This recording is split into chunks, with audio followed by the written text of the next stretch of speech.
My daughter-in-law smiled through my wife's entire funeral. I counted 17 times. She smiled while shaking hands with the mourners. She smiled at the flowers. She smiled at her phone, twice, while the priest was still speaking. And she was still smiling 3 days later, in a lawyer's office in downtown Columbus, right up until the moment he finished reading my wife's will, closed the folder, looked directly at her, and said 8 words that drained every drop of color from her face. There is a second will. Dated more recently. My name is Thomas. I'm 68 years old, and what my wife Margaret did during the last 4 months of her life, while she was dying, while everyone assumed she was too sick and too weak to notice anything, is the most extraordinary thing I have ever witnessed.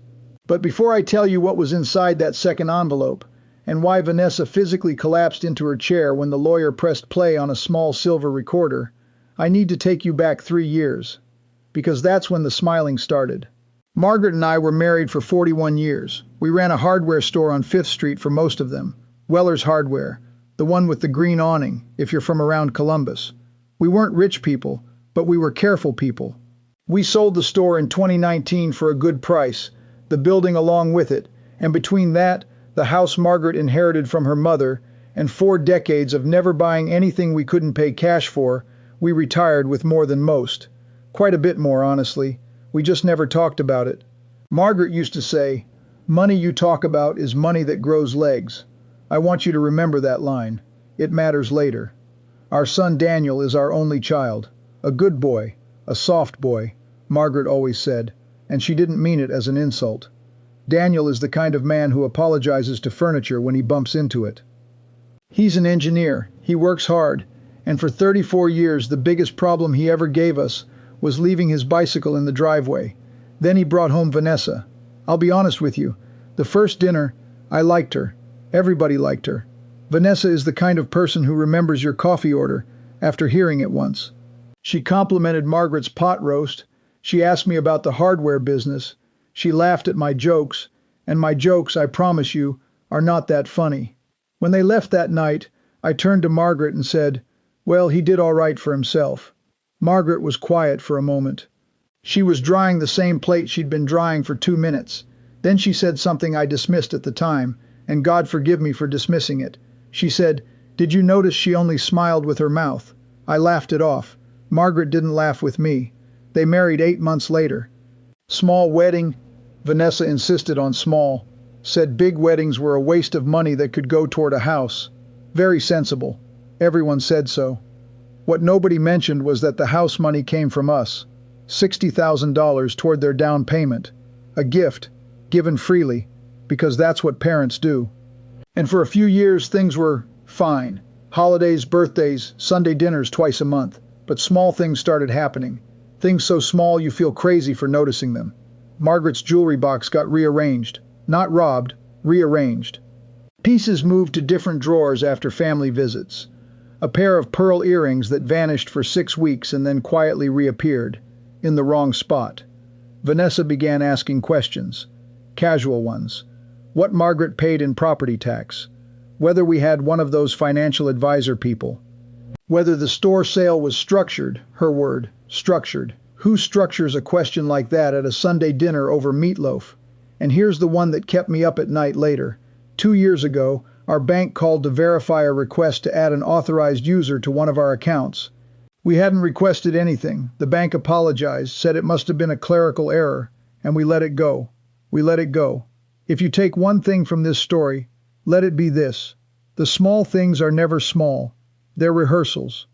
In March of last year, Margaret started losing weight she wasn't trying to lose.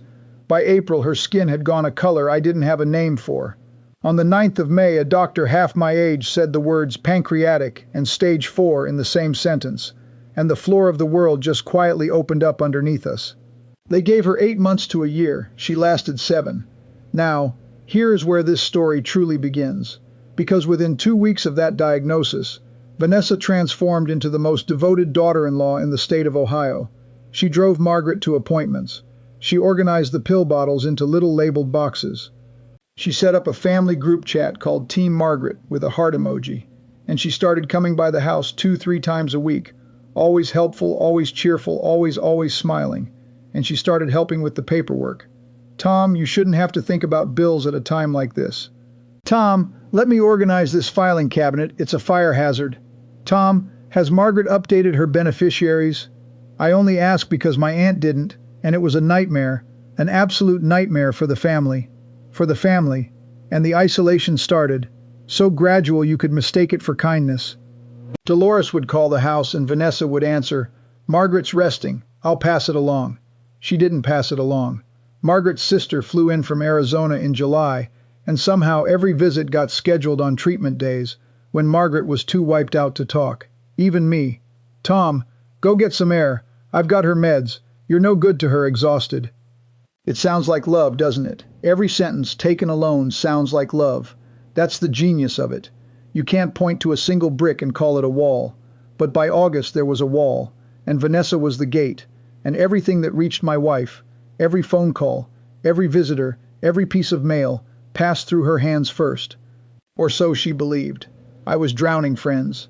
I was watching my wife of 41 years disappear 1 pound at a time, and somebody was offering to carry things, so I let her carry things. That is my great shame in this story, and I won't hide it from you. I handed the wolf the keys to the hen house because the wolf brought casseroles. But Margaret was watching. I didn't know it then. I only pieced it together afterward, from the lawyer, from the dates on the documents, from her letter. But somewhere around June, my dying wife noticed something in that paperwork Vanessa was so eager to organize. I'll tell you exactly what it was in a few minutes, because the way she found it matters. But the short version is this.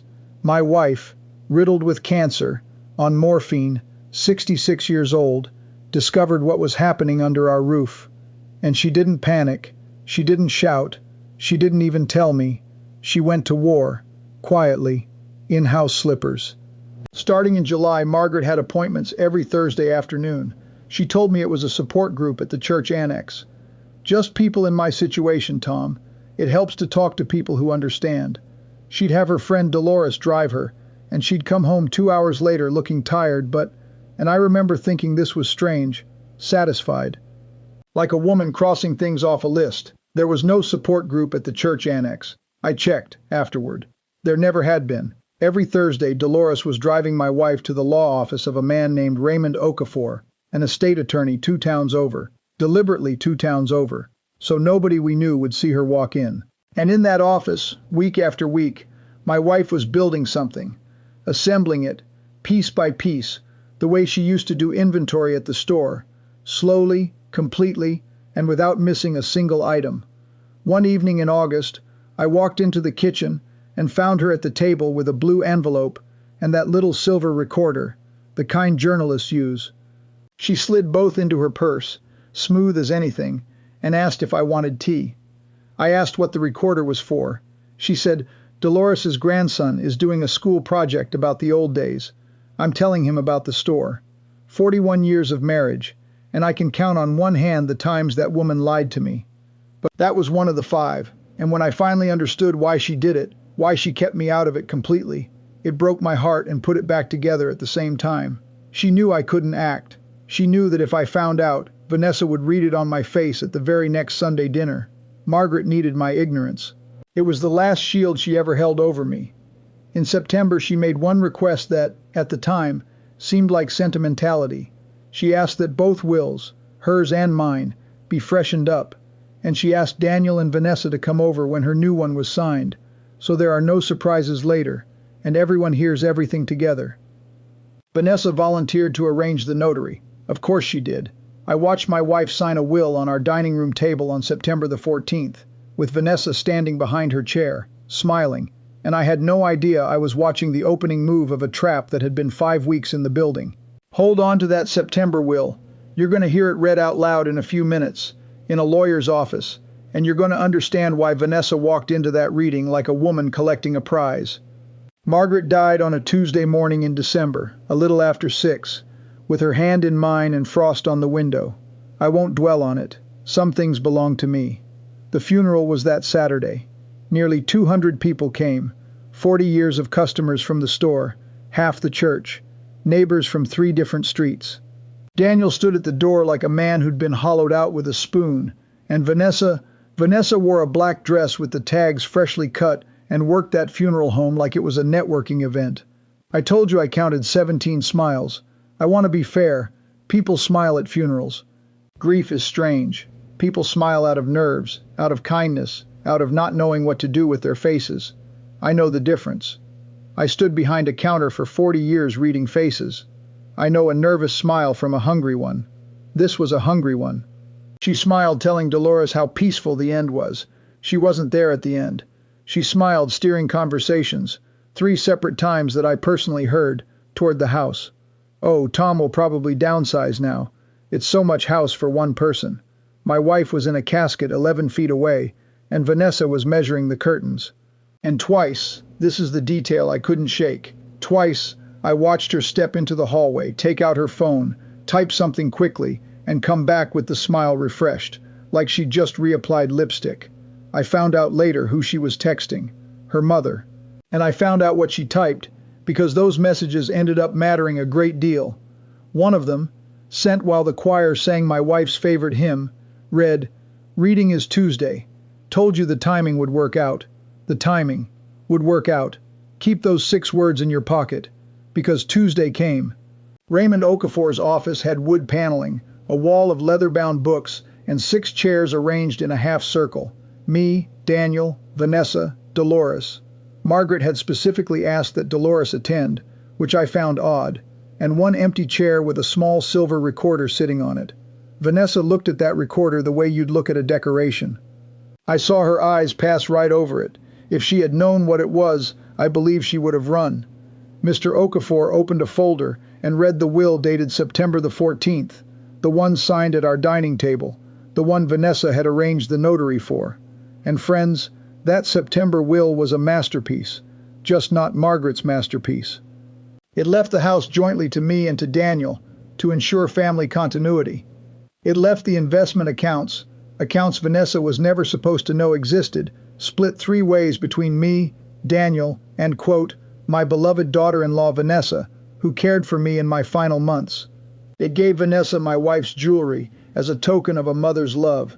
It even named Vanessa executor, the person legally in charge of carrying it all out. I sat there feeling like the floor was tilting. It didn't sound like Margaret. The words were wrong. Margaret never said beloved in her life. She thought it was a soap opera word. Vanessa reached over, squeezed Daniel's knee, and dabbed at a dry eye with a tissue, and smiled. 18.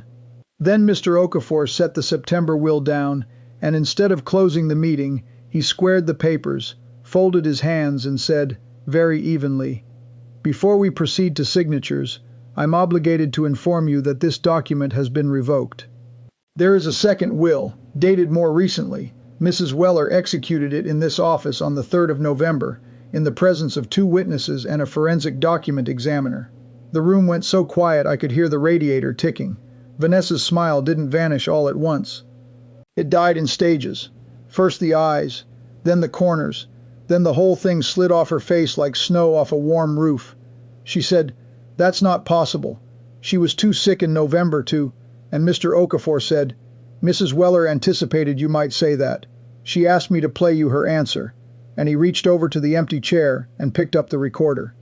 I'm going to tell you what was on that recording and in that second envelope, in the order the room heard it, because the order was the point.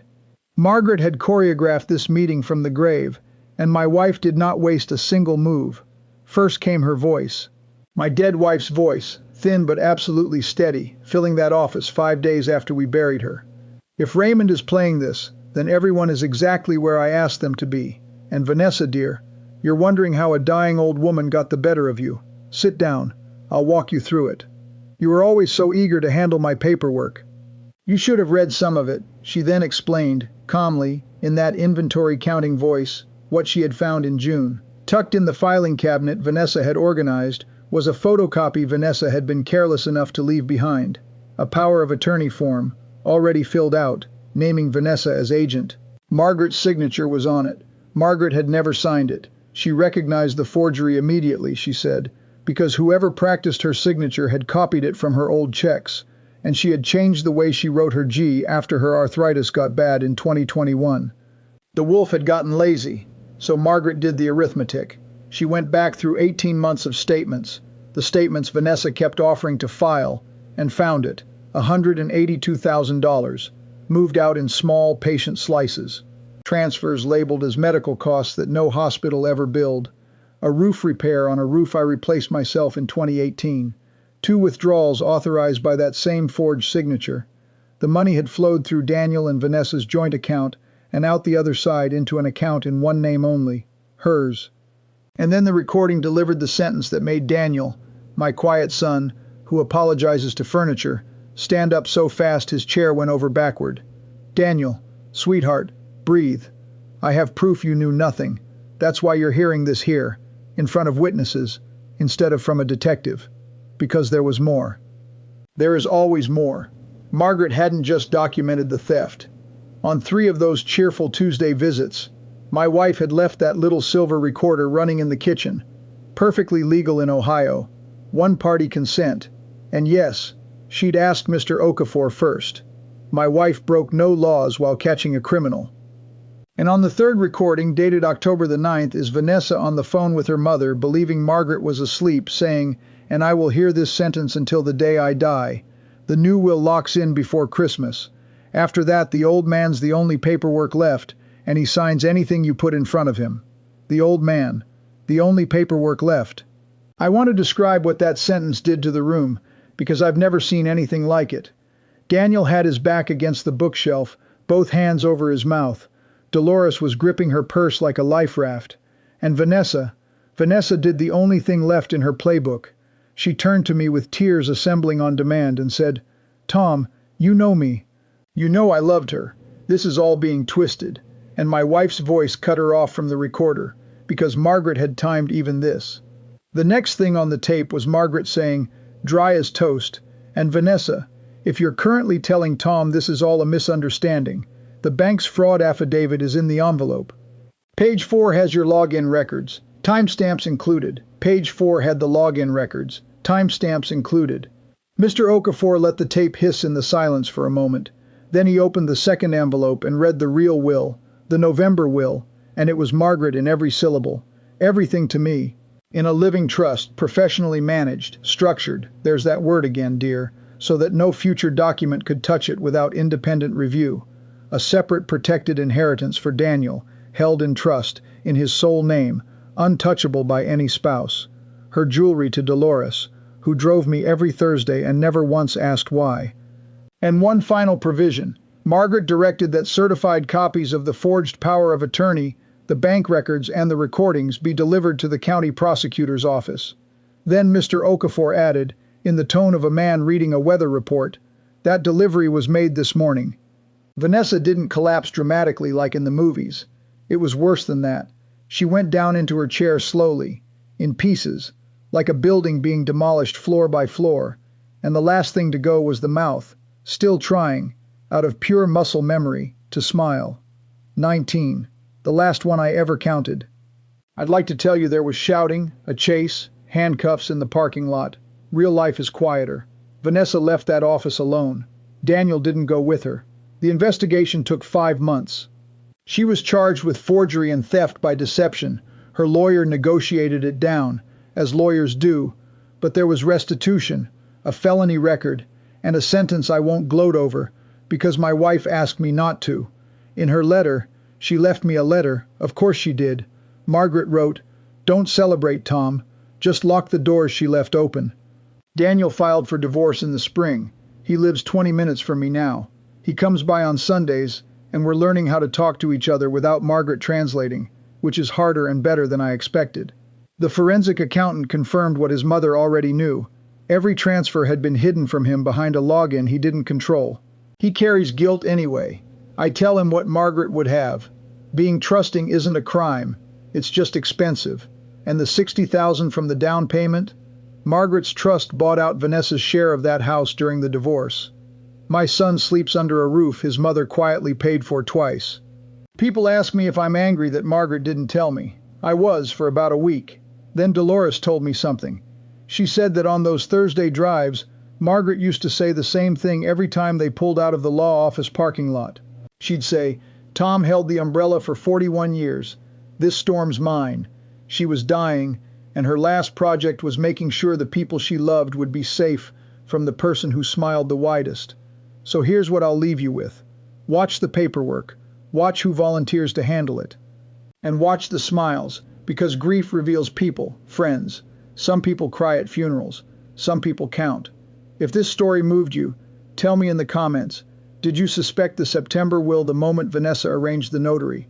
I read every comment. And if you believe, like Margaret did, that quiet people are not weak people, subscribe. Because next Sunday, I'm telling the story of a grandfather whose granddaughter slipped him a note at Thanksgiving that said just 6 words. Grandpa, check your bank before you sign. Take care of each other, and check your filing cabinets.